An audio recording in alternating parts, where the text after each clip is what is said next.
Attitude is the root cause for every happening in our life. Keep your attitude in the right path because it will lead you to the land of success. But first, you have to get out of your comfort zone, as it is the only way that will make you witness progress. Because when you step out of your comfort zone, you will discover a lot of things that you are missing, new paths, new ideas, and maybe new people.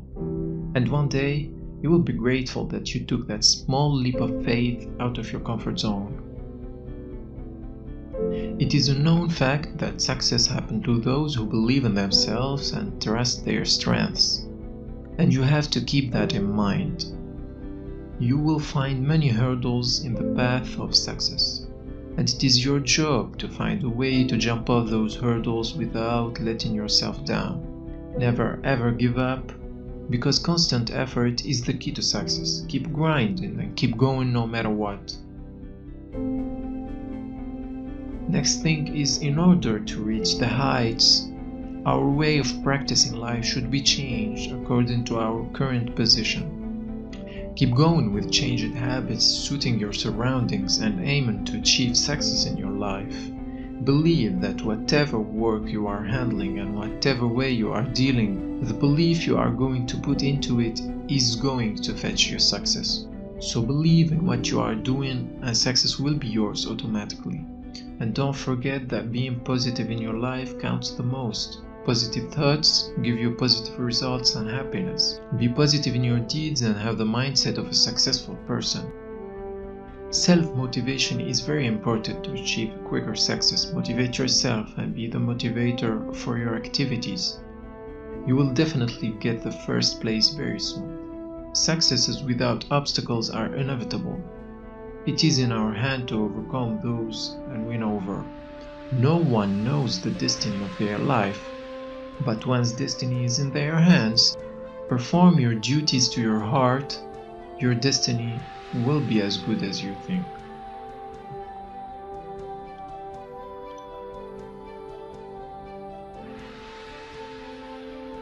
Successful people come in all ages, shapes, sizes, and colors. But they all have one thing in common: a winning attitude. The person with the attitude that he can't do something will seldom do it. The person who believes he can does. Perhaps not the first time, but his attitude gives him the confidence to stay with it until it's been accomplished. When I was starting out to build my business, I used to call on advertising agencies in Chicago. I met a lot of receptionists and telephone operators. I'd give my greeting and ask how they felt, and I recall hearing on several occasions, in fact most of the time, the response, "I'm tired." I'd say, "Well, it's only 10 o'clock in the morning. How can you be tired already? No sleep last night?" "No," the receptionist would say, "I got plenty of sleep. I'm just tired in the mornings." These people had tired attitudes. They expected to be tired, but if they were leaving on vacation that morning or a special weekend were coming up, chances are they'd get up feeling great. Nearly every time I've started something of some size and risk, I've had people tell me not to try. "You'll just lose your shirt," they'd say. They had losing attitudes. I never gave it a thought, and you'll find that typical of people who get things done. They may proceed with great caution and care and go to great lengths to avoid making any unnecessary mistakes. But they fully intend to win, and when they do, with an attitude of failure, we're whipped before we start. To me, that's the most profound thing in all of the knowledge of mankind. The most profound of all knowledge is the fact that the humblest person can take possession of his own mind. He can color it any way he chooses. He can project it into high places or into the gutter. He can make it a success or he can make it a failure. Just the change of his mental attitude changes from success to failure almost instantly. A burning desire is the sort of material of which faith is created. Do you know what a burning desire is? That's right, obsessional desire. Obsessional means a desire that takes possession of you, obsesses you. Now, there are a lot of desires in the world, but they're not burning desires, and they're not obsessional desires, and most people in their whole life never express or never experience an obsessional desire for anything. We start out with hopes, not too definite, but faint hopes for things, and wishes. Everybody wishes for a lot of money without having to work for it. Well, maybe not everybody, but of course my students don't. But a lot of people do, most people I'll say, wish for things, wish for a Cadillac when they're driving a Ford. If you want a Cadillac car and you make up your mind to have it, get out and see that the men under you or the job that you're holding, and see that you put into it that which will entitle you to a Cadillac car. But if you don't want a Cadillac car, the chances are you drive a Ford or something else the rest of your life. You have to want things. You have to want them with a burning desire, and then you have to do something about that burning desire. What is it? Action. You've got to start in right where you stand, showing that you do have faith in your ability. Start right where you stand with action. Now here's a lot of examples of men of achievement. I'm not going to go over them. You know them. But there is one down here that I particularly want to call your attention to. That of Miss Helen Keller, who believed that she would learn to talk despite the fact that she had lost the use of her speech, her sight, and her hearing. Can you imagine that? Lost the use early in life of her speech, her sight, and her hearing. She couldn't hear, she couldn't see, and she couldn't speak. And yet, did you know, of course you do know, that Miss Helen Keller became one of the best educated women in the world. She's in contact with more public affairs and civic affairs and conditions all over the world than the 9/10 of the women who have all of their senses. Isn't it an astounding thing? And all she has to go by is vibration. If you speak to her, she puts your fingers up to her lips, and she can tell what you're saying by her fingertips. Entirely by vibration. Think with a woman with a handicap of that kind all the way through life, getting joy out of life, rendering useful service, making speeches. She's learned after a fashion to talk. Doing a great work where the majority of people would have settled for a tin cup and a bunch of lead pencils on a street corner with any one of those afflictions. While I was on the staff of Franklin D. Roosevelt, I passed at the corner of Pennsylvania Avenue on the street running by the White House. Every day I passed a man sitting there with a tin cup and some pencils. I became acquainted with that man. He had lost the use of his legs. He had the same affliction as Franklin D. Roosevelt, exactly. And it happened at about the same time. And I found out that he had even a better education than Franklin D. Roosevelt had. But there he was, out there with a tin cup and pencils, trying to eke out a living by begging. There was just a block away, there was the man with the most important and responsible position in the whole world, running a great nation, who also had lost the use of his legs, but he hadn't lost the use of his brain. He hadn't lost confidence in himself. These afflictions that come along, sometimes they turn out to be a great blessing. They teach us that, very often they teach us that we can get along without an eye, or without both eyes, or without legs, or without hands.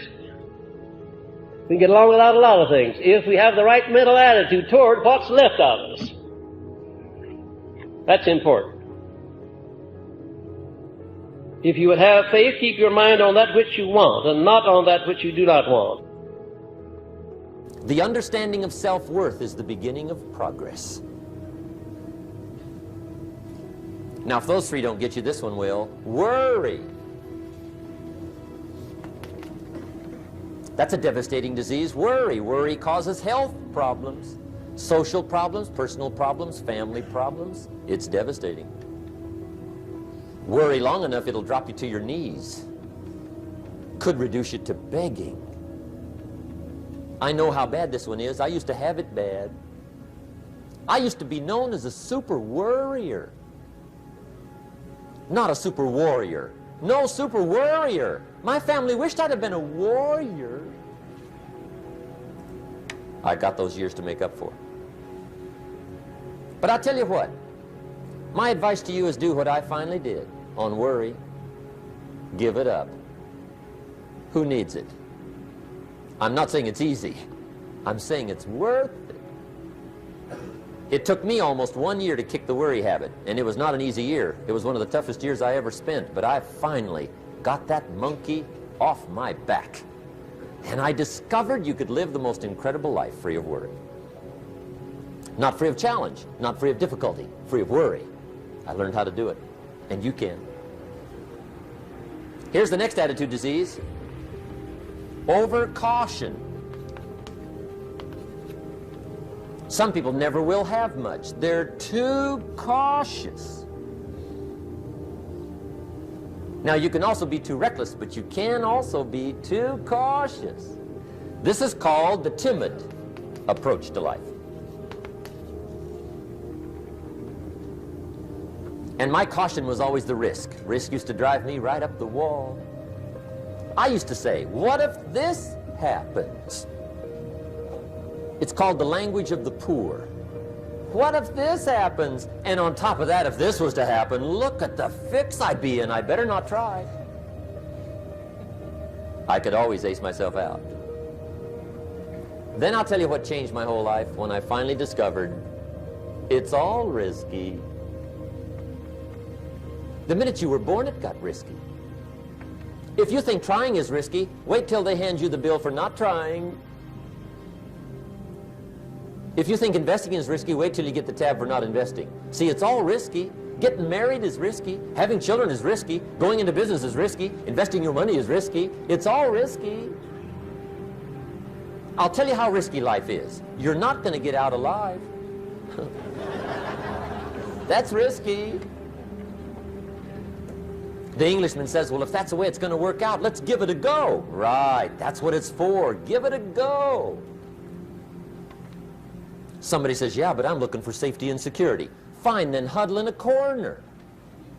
We'll cover you with a sheet, bring you 3 meals a day.